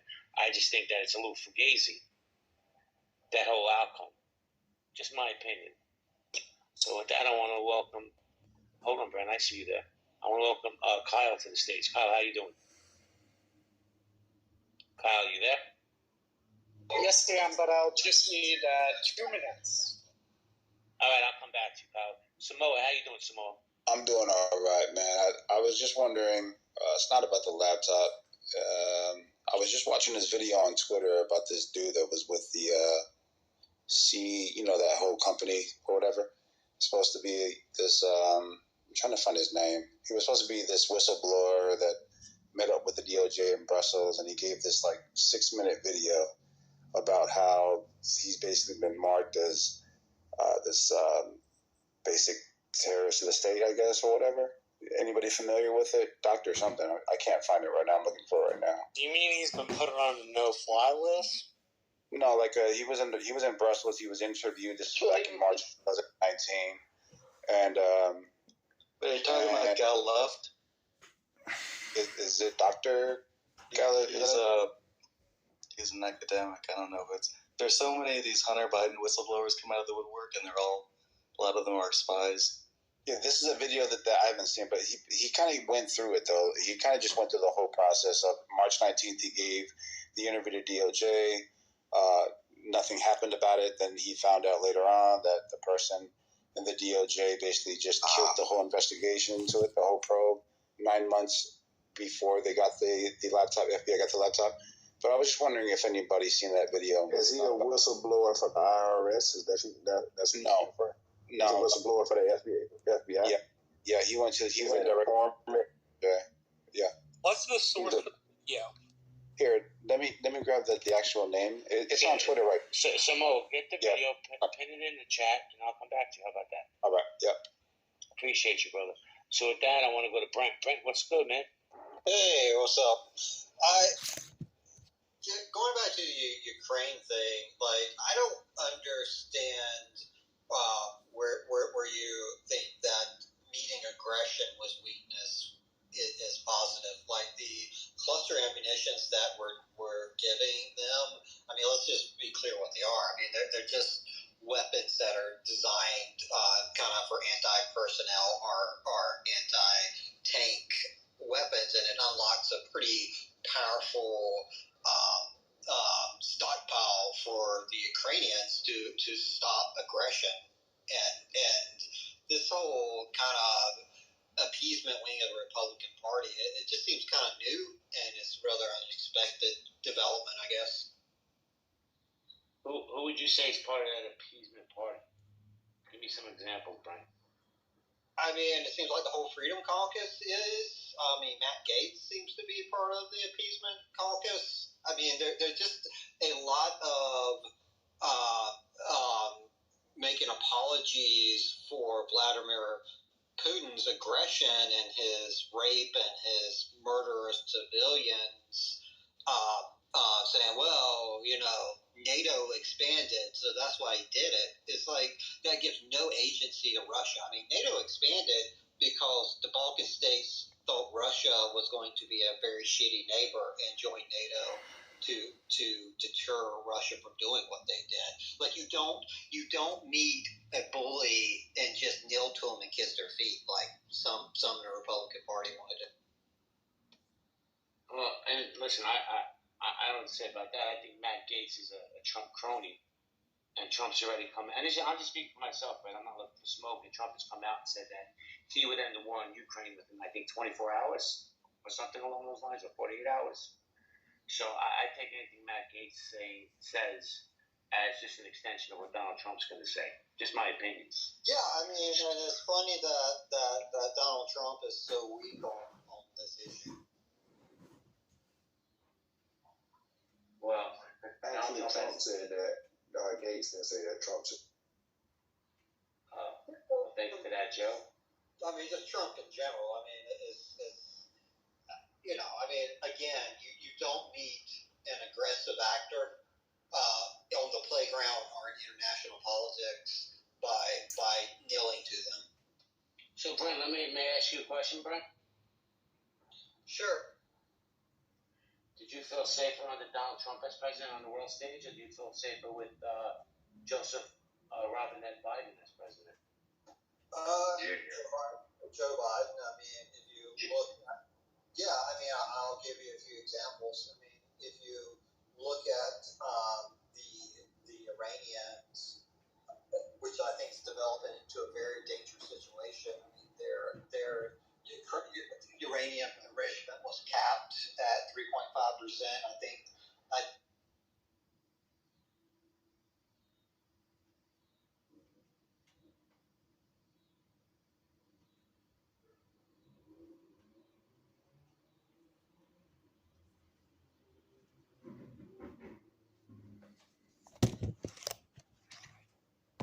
I mean, the invasion was 1 or 2 months after he took office. So, you know, as far as a stable foreign policy where the world looks to America for leadership, I think there's no question that Joe Biden is providing that leadership. Well, thank you for that. With that, I want to welcome William N. to the stage. What's up, William? Can I just quickly go after Will? I got you, Kyle. Hey, William, how you doing? Doing well, Mr. Khan. In response to the last comment, someone was asking or was questioning the Gates situation regarding the war, and I just did a Google search, and I guess there was a House resolution that Gates brought to end Ukraine aid back in February, which was news to me. I hadn't seen that, but that's a bit concerning. I think you asked a question about who you feel more safer under, the one guy or the other guy, and I guess, well, diplomacy there's a bit of nuance to it. There's a lot that you don't necessarily see, and I think the current administration is maybe professionally staffed in a way where the other one was compromised in various ways. And you think Donald Trump was compromised, William? Well, I don't necessarily think Trump was necessarily compromised, but I think if you go down kind of the deep roster, there were a lot of people. I think Mr. Barr. Bench for. No. Hold on. I think you go one step down. You go to Bill Barr. You go to the assistant AG, who's now working for. He's working for a law firm doing business for NSO Group, where he was buying their products when he was at DOJ. There are a lot of issues, one or two steps down from the White House, and a lot of the departments. And I think, to tie it up and come back to this, the Biden thing. I think Hunter Biden just got remarried, and I think his new wife, she's got a handful. He seems to be maybe not fully clean, but I think the situation with the laptop does look like a foreign intelligence hacking operation where they did this parallel construction and made this laptop of his hacked materials, and then the Gal Luft thing. Gal Luft came out in the New York Post today. Put out his so-called whistleblower video. Gal Luft was arrested in Cyprus for one of her federal crimes, and now he has this story that he's supposedly a whistleblower, and it's a foreign intelligence operation. But go watch Gal Luft's video. You can find it linked from the New York Post, and you can see what a spy operation looks like. He's a dirt. Well, William, so I get all that, and I'm not a Biden basher or a Biden supporter, but my thing is Hunter Biden, his son, as a child. Right, he's a federal informant. That's why he does all these crimes, and it's not. Hold on. So I didn't interrupt you. Let me see what I have to say. Thank you. So, but Joe Biden has a granddaughter he's never even met. And to me, as a family man, that bothers me. So when they sit there and they want to persecute Donald Trump, now some of the things he should be prosecuted for, I'm not going to say he shouldn't, but some of this shit is nonsense. I'm sorry. My opinion as an American. I want no smoke with GOAT. I'm just saying how I feel. But we got a president that's never even met his granddaughter. To me, that's despicable. Just my opinion. Has Donald Trump met his several women that he had kids with? Has he met all of them? Bella, I promise I'm going to get you in a second. I promise. But we have a queue in here, okay? Can I follow up briefly? You got 30 seconds now. Oh, no problem. Yeah, I think there's been a lot of Trump cases, and I think a lot of them were very shaky. You look at the first impeachment, there was a lot of kind of deep state bullshit there, but I think you look at in the state cases a little bit, iffy. But I think this federal case is very serious, and I don't think Trump's going to make it to the nomination because of Well, my thing with Trump is 99.9% of the stuff that's happening to him is all self-inflicted. If he would just shut up, if he would have had just shut up, he would have got a second term, and he wouldn't be facing all these indictments. Is my opinion. But that is what Chris Christie gave him the advice of in the first debate. Said something to the effect of, everybody knows Joe Biden. Joe Biden makes gaffes like it's going out of style. If you just let Joe talk, he'll say something he shouldn't say. And instead of letting him talk, he made it so Biden didn't have to get out of his basement in order to win. That's a fact, Marshall. The man won the presidency from his basement in Delaware. If Trump would have shut up, he would have won his second term. He's his own worst enemy. But with that, I want to welcome Kyle to the stage. What's up, Kyle? Well, not much. Sorry about earlier, and thanks for having such a... Bro, you don't have to be sorry, man. Life happens. You got the mic. Thanks, brother. Well-run room. So, with what William was saying, it actually makes sense in line with what I want to know about, and those are the business deals with China. And because there's been a lot of stuff going on in the world. Kyle, wait, whose business deals? Biden's or Joe's? Well, you know what? I'm not even too sure. It would just be whatever the articles say. Other than that, I have no additional information. I don't think many people do. And that would make sense with what William's saying. If there was some sort of, under, like just being an informant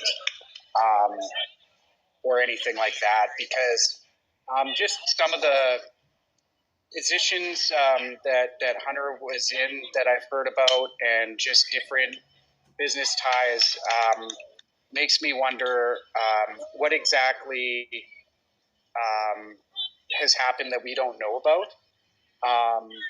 And that's basically it. Like, so no conspiracy. I understand there's a lot of talk about that laptop, and it's shrouded in, I guess, controversy. But I would like to know if the right or the left has been involved with any sort of, sort of agreements or deals with China that we don't know. Kyle, can I ask you a question? Absolutely. Kyle. So, and I want you to be objective here if you can, because I know politics and people's political views can be obscured sometimes, but be objective. What do you think about Donald Trump showing top secret documents at dinner parties and leaving them in his bathroom? You think he should be prosecuted for that? Because I do. Yes, I do. Kyle? Yeah. Okay. Yeah. I just think that could have put so many lives in jeopardy. We don't really even know. If they were top secret, we're only hearing about what we're allowed to hear about. And so sometimes with, so I understand everybody wants to know everything. But if they actually did, they'd grow a freaking intellect, because there are a lot of people who want to know a lot of information that's just, I'm sorry, above their comprehension. Well, it is Clubhouse. But thank you for your share, Kyle. So, Brent, I'm going to get back to you in a second. But, gentlemen, if you don't mind, I like to go to Bella because the lady's been patiently waiting. How you doing, Bella? Yeah, I'm good.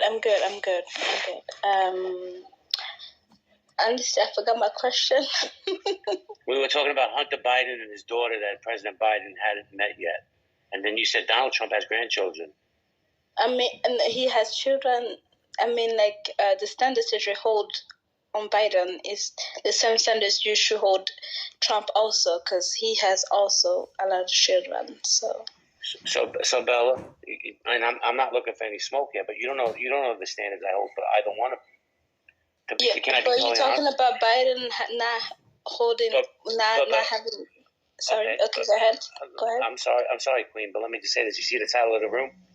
I've had plenty of Trump rooms. This is a Biden room. And to be totally honest with you, I think Joe Biden has a sliver of ethics, but I think they're both pieces of shit. I think most politicians are pieces of shit. Nancy Pelosi, Mitch McConnell. I think we deserve a better class of politicians. Unfortunately, we just don't have them in this country right now. That's just my opinion. So, but right now we're talking about Joseph Robinette Biden Jr. How's that go? Did I get that in all right? You forgot your daddy. Your daddy. So there you go. So Oh my Bella. God. Now you're done. Sorry, what you said? My thing is, I want to talk about the Bidens tonight because listen, we could talk about Trump for months on end, but while we're talking about Trump, we're forgetting about Biden. We're forgetting about Hunter Biden, and I believe. Listen, I have 2 sons.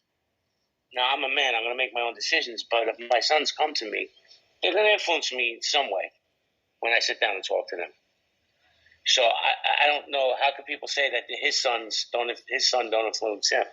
And also, by the way, I'm not the ethics police. I'm not the morals police. God knows I've made plenty of mistakes, and most of you people know some of my mistakes. But if I'm not mistaken, didn't Hunter Biden used to sleep with his dead brother's wife? So we got that. Whoa, low blow. Truth. So hold on, Bella. Keep going. Hold on, I was just saying truth. I was backing you up. That's pretty common, actually. To sleep with your brother's wife? Yeah, when people grieve and someone dies like that, tragically, a lot of times they find comfort in each other. I'm not excusing it, but Well, random historical fact, but 100, 200 years ago, it was actually kind of common to marry. yeah, then you'd marry them. Yeah, that's deep in a Western tradition. But I think This isn't 200 years. I know. You're right. It's also not 1776, but we like that. Shout out to barbecues. Yeah, I mean, it is kind of funny. Like, if it's 1776 and they said something in the Constitution, it's not but we don't mention that they did tend to do practices like that. They also you used to marry the cousin quite a bit. Hold on a second, guys. You start talking about 1776, Marshall gets excited. He comes off mic. No, I was kicked out of the Freedom Caucus today. Martin Luther King. Wasn't it MTG? Absolutely. It was MTG. I'm just surprised she got kicked out. What do you think the motivation behind that was? I suspect she sided a lot with the party. I think she got kicked out because they got tired. I think they got tired of bullshit, to be honest with you. Well, no, I think it was a purity spiral. You must be this pure to be in this caucus. And that means ineffectively bitching and moaning at the Speaker of the House.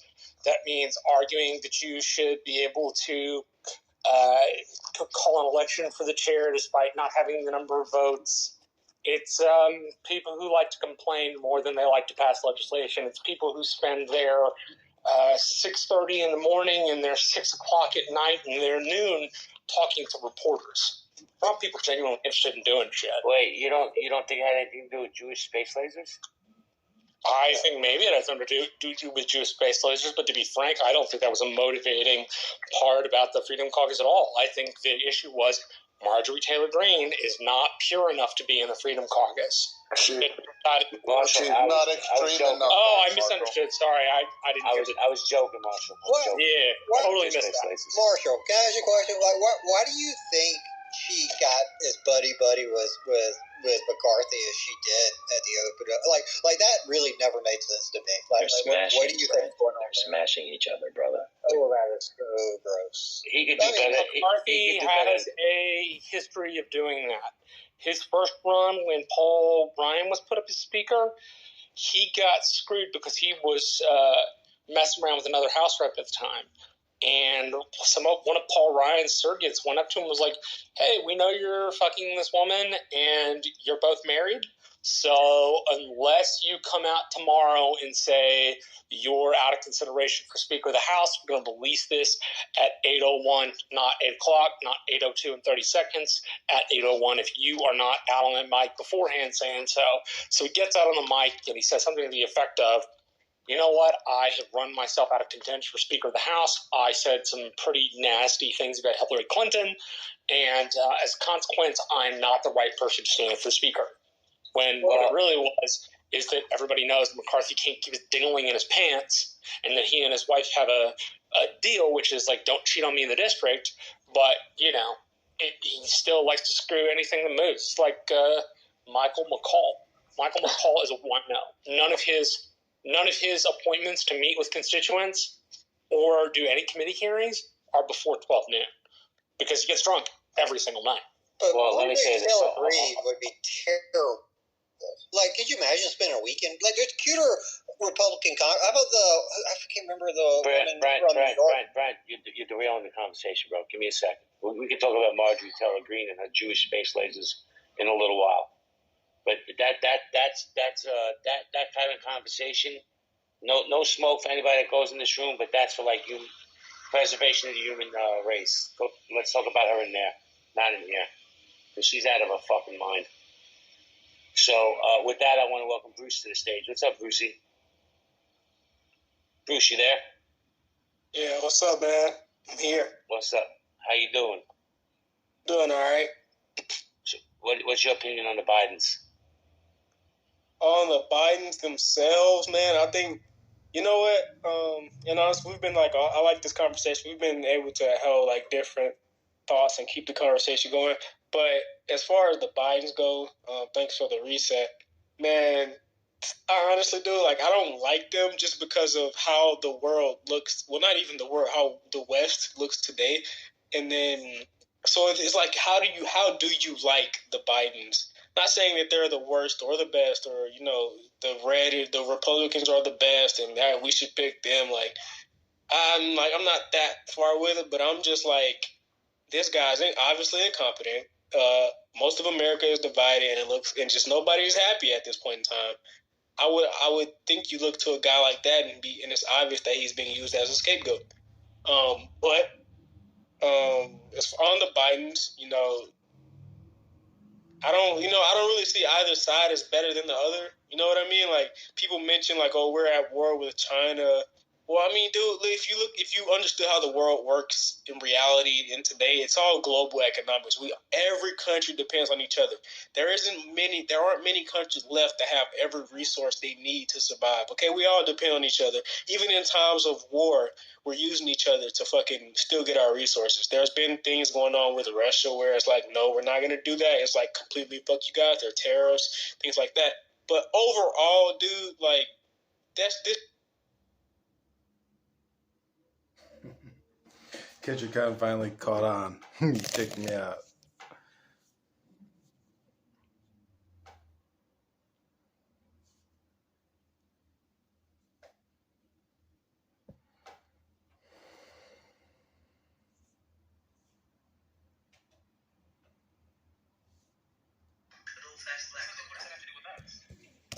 But it has to do with everyone that's put above them. It has to do with that, like, it has to do with conditioning of society. So you're the problem. You're part of the problem. Yes, I am part of the problem. Correct. Yes, you're part of the problem. So then I don't even think that you're the right one to be having this conversation with. You're literally a part of the problem. If you don't date black women, and you see it right now.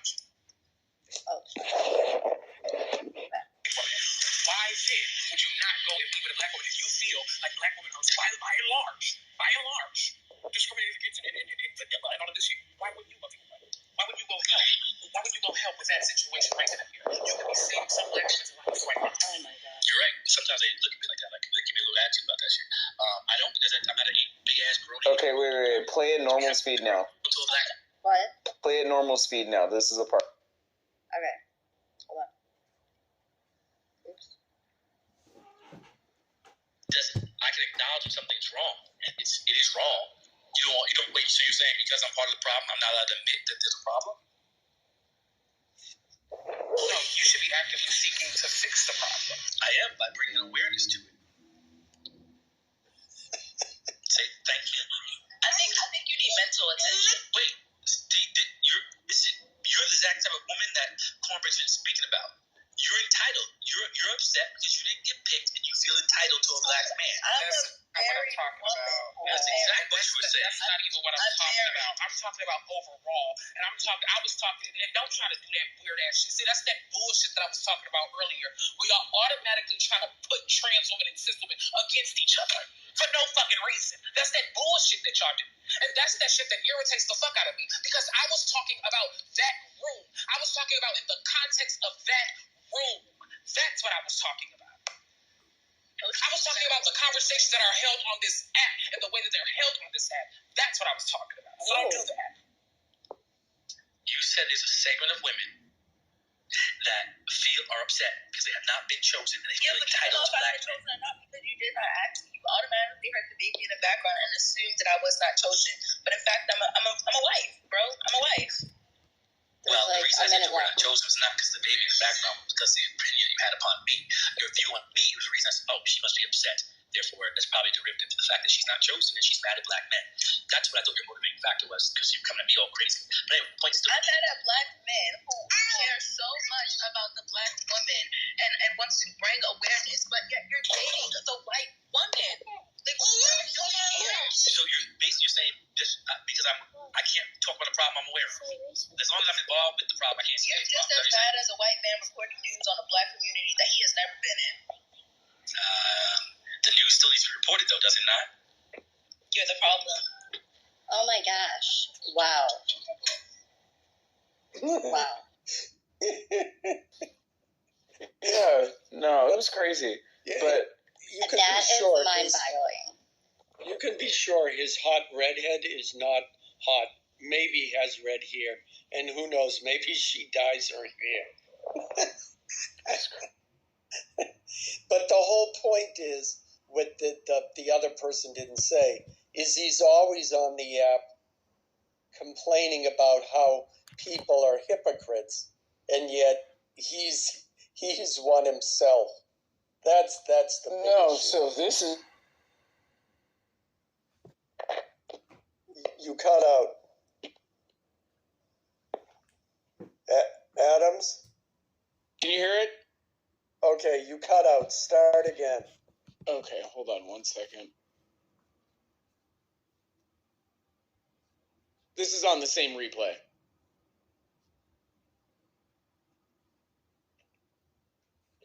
Wait, are you playing something? Yeah, can you not hear it? No, you have No, to. we don't hear it You have at to all. change it to music mode if you play it through your phone. Oh shit. Yeah, do it. Wait, how do I? Oh. Keep playing that. What's that? And people, go ahead.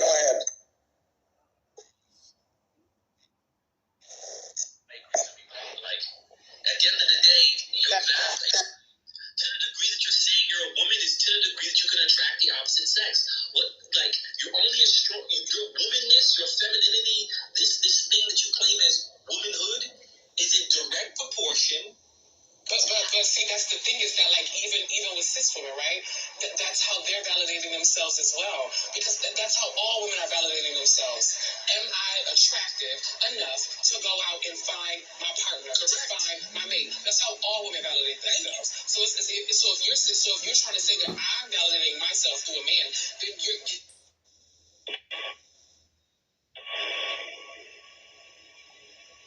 You said you're in the matrix, but I don't think you guys have a metric. I don't think there's another way to validate yourself, right?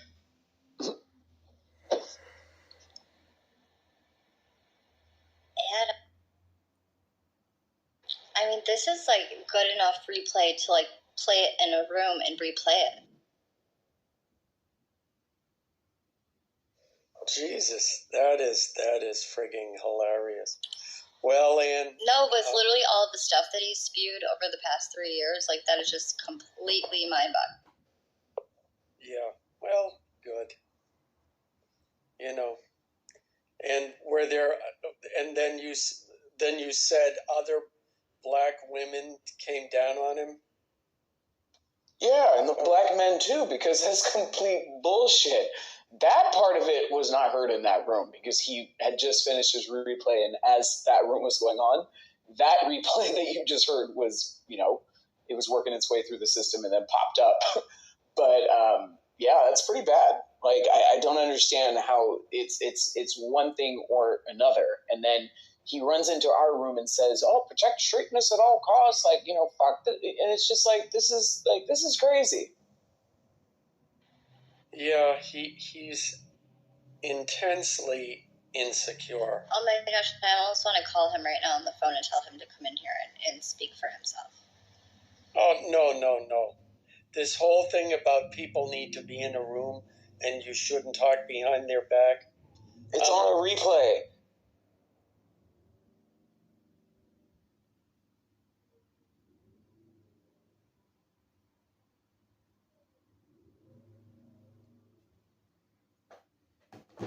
room would be the best. You have his number? I need to talk to you. Can you come on Clubhouse? About what? I need to talk to you. Just come on here. But I will. Just give me a heads. What is it? Just so I. It's about a replay that you did, a room, when you were talking to, I don't know, one of the Transformers. Love you, bye. Amazing. You have his number? Yeah, for 3 years. I'm starting to question Ann now. No. Yeah, really, no, Ann. they're the good adults. Me, him, and a woman named Aria on the app created a club called the Good Adults, and we had like a whole vision for it. We planned it out, and then, yes. So, at one point, me and him were, cool, come on up, the Good Adults. Okay, I'm just going to say, good adult, I have nothing to do with this. No, you don't. You don't. I wash my hands of all of this. Good luck. The Good Adult. You're dating a white woman. What is that? You said it had something to do with something else. What are you talking about? No, I said it was a replay that I listened to, and you were talking with one of the Transformers. Okay, what about it? You're dating a white woman.